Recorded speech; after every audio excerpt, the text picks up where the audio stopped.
Welcome to Get Real, How to Live a More Authentic Life, with psychologist and author of over 75 books, Dr. Barry Weinhold.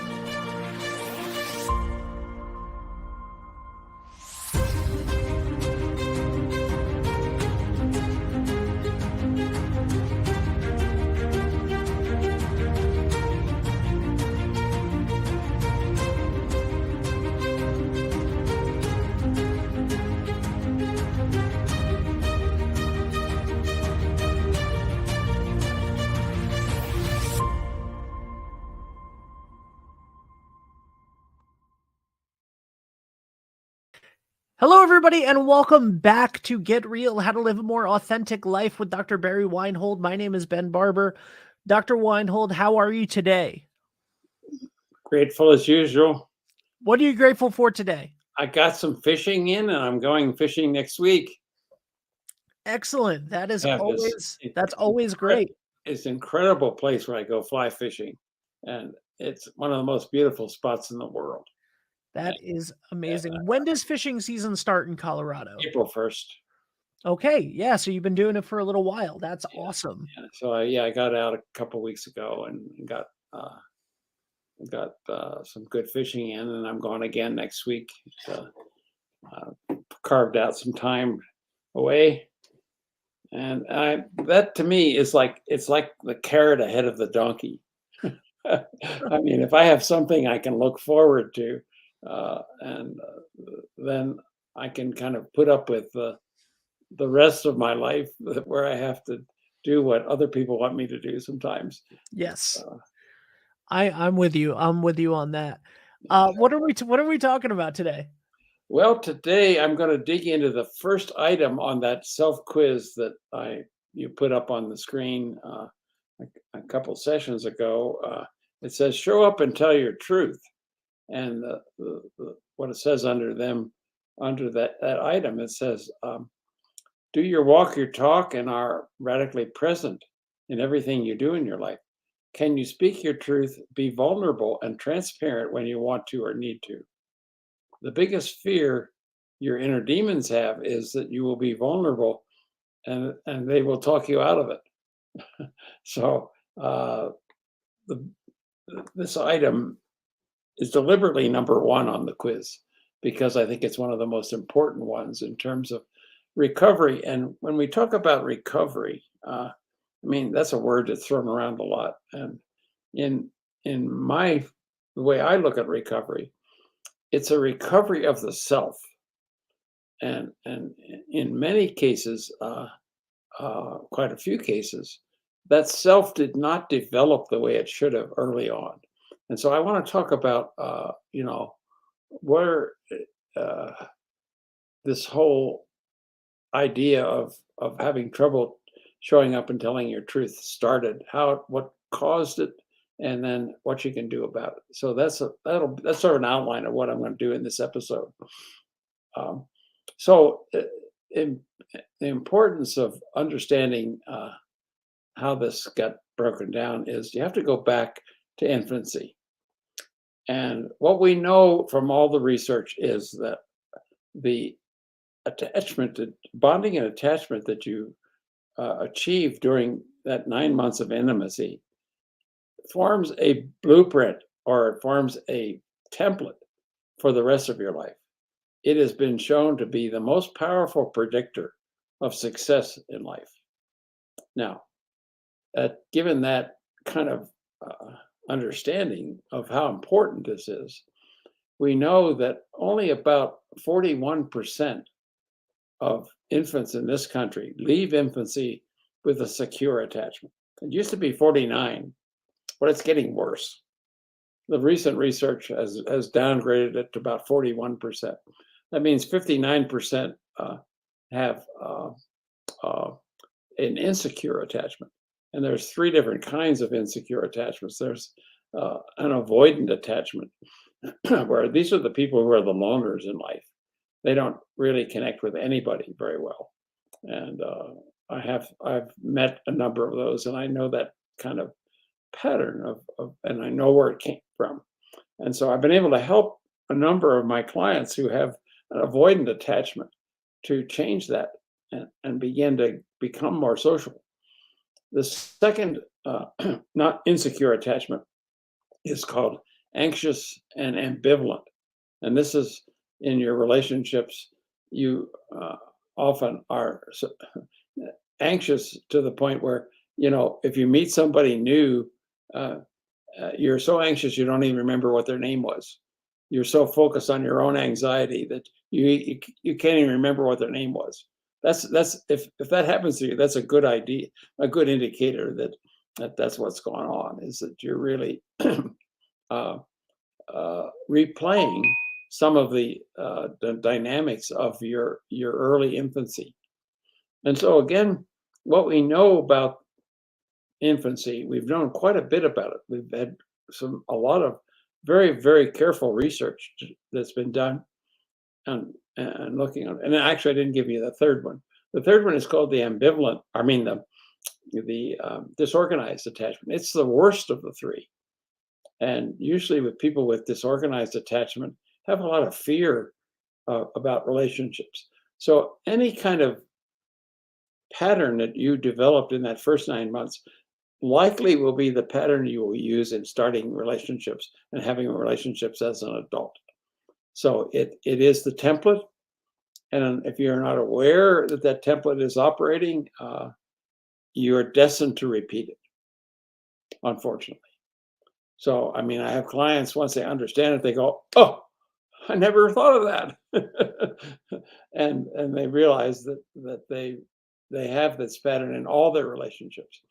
So I do a number of things with people with that kind of situation. I try to help them look at what the pattern is, whether it's one of it. And I do have a self-assessment tool to determine whether you have a secure attachment or not. So I've put that in a paper pencil self-quiz, and it's in the book. And then I have attachment style inventories for the other three that tell me that which of those three, if you have an insecure attachment, which of the three is likely to be the most prominent one. That gives me an idea where to start. That's all. Because in terms of the disorganized attachment, that turns out to have the most recent research. So I tend to think about that one first. And because it is the most difficult one to deal with. And the research shows that about 80 to 90% of clients who come for therapy have a disorganized attachment. They have an insecure attachment, and they tend to have the disorganized type of attachment. And other interesting research on that was that about 80 to 90% of therapists have a disorganized attachment inventory or style. And in the disorganized attachment style, your focus is on other people, trying to help other people meet their needs, and less focus on your own. And usually, people with a disorganized attachment don't do a good job of taking care of themselves. And even therapists, it's the biggest cause of burnout. Is they actually do much more than they should for their clients, and not enough to take care of themselves. And eventually, the job burns them out. And so it's really, in fact, when I first meet a therapist in a workshop that I teach, the first question I ask, and I'm getting ready to do a webinar for therapists, and this is the first question in that webinar, is what is your attachment, bonding and attachment style? Most therapists have no idea. So it's the blind leading the blind. And once they understand their own psychological process and their own attachment style, then they can begin to moderate the way they do their therapy. Now, this is not just therapists. I mean, what I find is that this is true about 80, 90% of those who are in the helping professions. That could be teaching, could be any of the medical professions, any other thing besides therapy. That very common that anyone who's in any helping role has the danger of doing this, of falling prey if they had a disorganized attachment as a child, as an infant.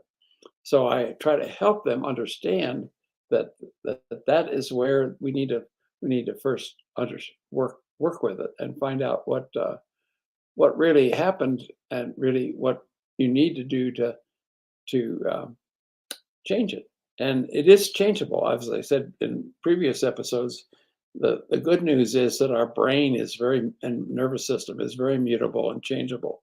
So once we understand what got messed up and what didn't get finished in our background, including all the way back to infancy.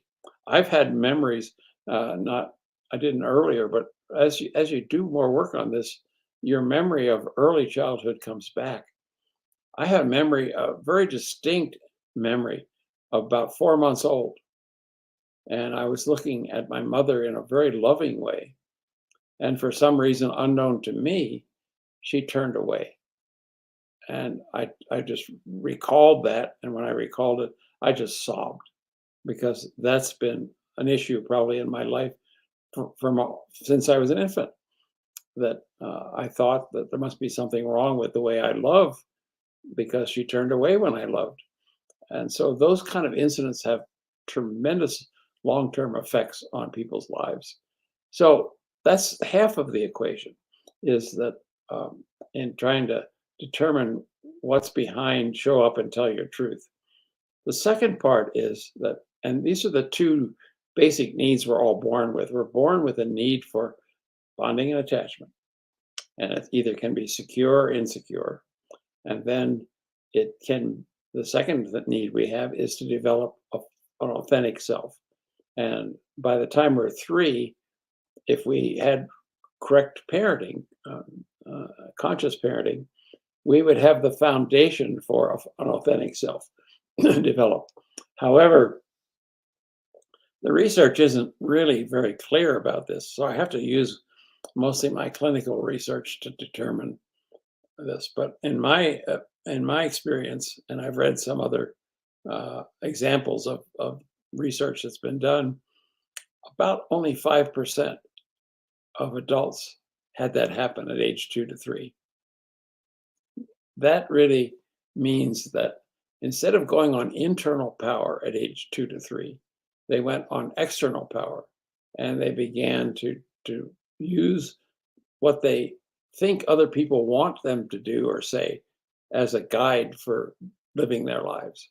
They become they develop, instead of an authentic self, they develop a false self, and that's what in the title of the Get Real book is about. Is that the whole idea is that, and some people call it, and some people understand this at a deeper level, and they come to me and they say, "I think I have an imposter syndrome." I don't know if you've ever heard that, Ben, but that's one that I hear frequently from. Not only have I heard it, I have it. Yeah. So that means you're living out of a false self and you know it. But that isn't the end of the story, of course, because you need to figure out how to get out of that and into an authentic self. So a lot of my work in understanding what didn't happen to cause the only 5% of them to have that foundation set in place. Whatever happened to that other 95%, understanding that has given me clues about how to go back and help people recover that. Now, so really, you're recovering a self that you never really fully developed, but the need for that is wired into us. Every human being who's born is born with those two needs: need for a bonding and attachment, and the need for to be authentic. And in that first item, it's expressed as show up and tell your truth, or tell the truth, and so many people can't do that. They simply cannot show up and tell their truth, and they fear that somehow, if they do, and maybe they've had experiences where they did try to tell their truth and they got punished for it, which is highly likely. So there were probably some good reasons why they decided it wasn't safe to show up and tell my truth when I was growing up. So, what happens during that toddler period in order to develop a self? You need a couple of different things. You need twice as many yeses as nos, and people get too many nos. The research done at UCLA showed that by the time a child or a toddler reaches the age of 2, he or she has heard the word no 200,000 times. I mean, it seems impossible to think about that how many times the child hears the word no. But usually when somebody says no, it isn't no, don't do this. It's no, no, no. So there's 3 or 4 no's in that one. And but that's one of the reasons why the authentic self has a natural curiosity. And if the no is a way of stifling that natural curiosity, it also stifles the process for developing an authentic self. And then many times, parents, some parents are good at the nurturing side of parenting, but when it comes to the limit setting type of parenting, they're not very good policemen, and they don't know how to really set effective limits with their children. That's a big issue in terms of helping the toddler who has an inborn and innate drive to be authentic. And yet, if the parents don't support that and their limit setting is they're limiting the amount of authenticity that they allow that child to express. And if that happens over and over again, children eventually give up trying to be authentic. And also, some parents use shaming and or physical punishment to set limits, and that also is damaging. I mean, basically, shame is there's something wrong with me, and I wish I had a nickel for every client I see who says that there must be something wrong with me, and I try to quickly quell that thought. But also in the research that I found is that and it was very well done research by a researcher named Margaret Mahler and her associates, and she tracked the whole substages of the process of moving from oneness to separateness, and that's what the whole by age 3 is about: is the oneness of having secure bonding, and then the separateness of having parents support you in developing a separate, authentic self. But if they don't do that, then it becomes more difficult. And what I found is in the research is that at a certain stage in the process, the child has to have the support of another bonded caregiver in order to separate from the mother. And usually it's the father. If the father's absent or either physically or emotionally absent, that makes it extremely difficult for the child to separate from the mother. And eventually they begin to just adapt, and they decide that it's probably too risky to risk losing possible bonding and attachment to try to develop an authentic self. They don't realize that it's actually a both and. They can have both, but at a certain stage in the thinking of like an 18-month-old, they get stuck in either or thinking. Either I have to be separate or I have to be bonded or separate. And so they tend to see the world and their place in it as an either or, black or white, right or wrong, bonded or separate. I mean, and so what they found in the research is that with the presence of a second bonded caregiver, like a father, or it doesn't have to be the father, it can be a grandmother or an uncle or an aunt, anyone that is bonded with that child, who helps them sort out their conflicting feelings, because it's difficult for the child to sort out this intense desire for separateness as well as the intense desire for oneness and bonding. And that goes on as a conflict inside of them. If that conflict is never resolved, and it often is not, it is what happens when you start new relationships as an adult. You have this internal conflict. Can I be myself and be in this relationship? Do I have to do what the other person wants me to do to be liked? And so the whole process of forming a relationship is recreated from them initial kind of experiences as a toddler when they were trying to separate and had to deal with this internal conflict. And frequently, in most of the cases I've seen, that did not get resolved. And so who gets to be the third bonded caregiver? Me, the therapist. And that's part of the role I play with those people is I try to support their feelings. I try to support their desire for authenticity, and I give them a lot of uh, cheering. I'm like a cheerleader for them in that process, and that's what parents need to do. They need the father to be the cheerleader. Unfortunately, fathers get caught in that because they don't have very many skills to deal with that, and typically, and so they either do one of three things that are bad. They they basically agree with the mother that yeah, the mother's a bad mother, and and your problems of not having her be available when you need her are real because I feel the same way. She's not available for me either when I need her. So they buy into that, and that causes the child to have, I guess, uh, fears and beliefs about when you get close to people, bad things happen, and you lose your autonomy. And so the second bad thing that a father can do is they can side with the child against the mother. That is the first one. Second one is they can side with the mother against the child, which is to say, now you're being so ungrateful here. Look at all your mother does for you, and now you're complaining that she's not here for you right now, and try to criticizes the child's natural and kind of unresolved issues that they're dealing with around being separate. And the third thing that parents or fathers do during that period of time is they leave the relationship.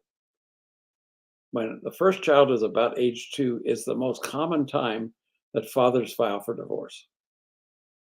They're out of there. They can't deal with it. They're totally without any resources to know what to do. And neither of those three actually help the situation. What the father needs to do is be able to be there and be present and listen to the child's feelings, help them sort out the internal conflict they're having, and to some extent reach a point where they can see both and instead of either or. They can see that they can have their attachment to their mother and bonding with their mother and have a separate self. And that requires a second caregiver in order for that to happen. And frequently that doesn't happen. So, anyway, the last thing I wanted to say before we finish this is that basically there's uh, a tool that many parents were taught was the best thing to do. If your toddler is having a temper tantrum or is acting out, you send them to their room or send them to the corner. You isolate them. That turns out to be the worst thing you can do. The most effective thing you can do is bring them close to you and have them either sit on your lap or sit next to you. And the energy that the calming energy you can supply in that situation helps them re-regulate their emotions because their emotions are simply maybe frustration or this internal conflict they're having and they don't know how to handle it. So anyway, the result of all that is that people develop a false self and they become people pleasers. So the inventory that I have developed to help people identify this, you can put that up on the screen, Ben,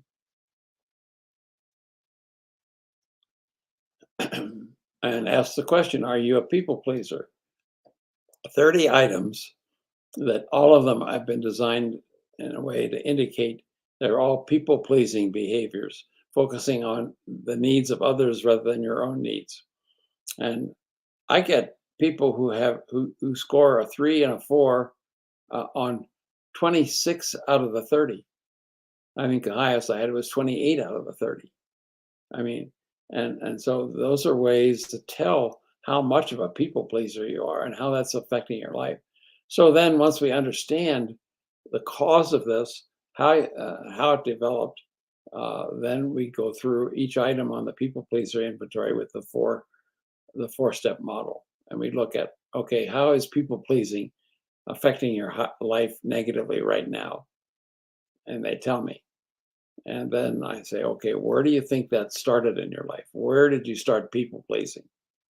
And people can remember back, typically, they can't remember back to toddlerhood, but they do remember enough about where it might have started that we begin then to look at what's missing, what didn't happen that should have happened, that could have made a difference in that situation. And then we finalize that by saying, okay, what can you do right now to stop that pattern of being a people pleaser and to focus more on yourself? One of my clients said it very eloquently. I couldn't find another word that would be any better than what he said.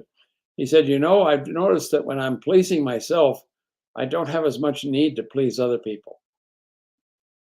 I mean, that's spoken as someone who has a disorganized attachment and has spent a lifetime pleasing other people and trying to get along in life by making sure that they're likable to everybody.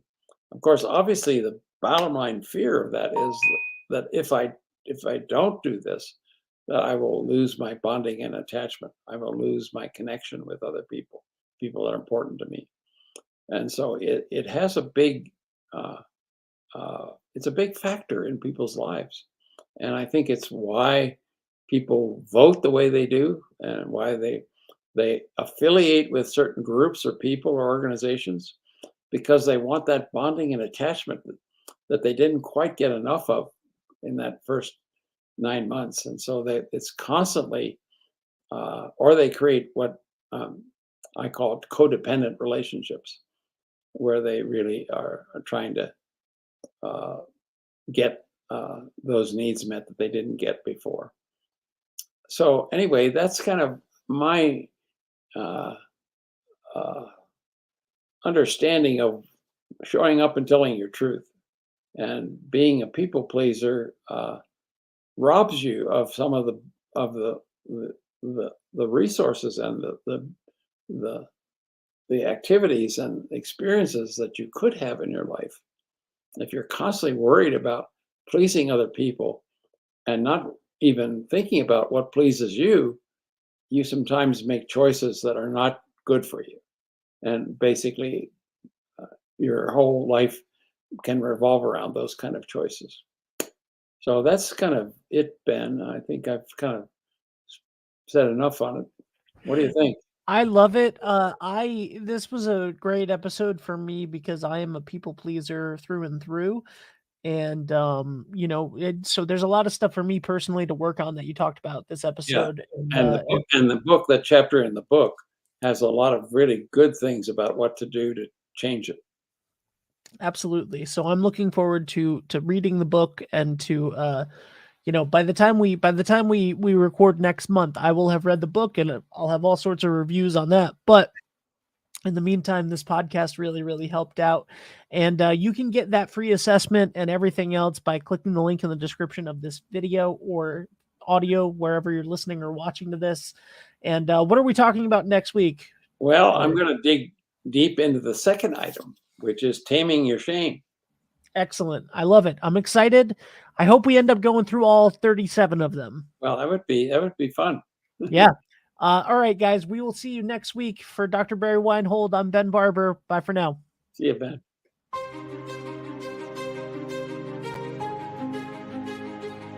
For more information, please visit the Colorado Institute for Conflict Resolution and Creative Leadership at CICRCL.org or click the link in the show notes.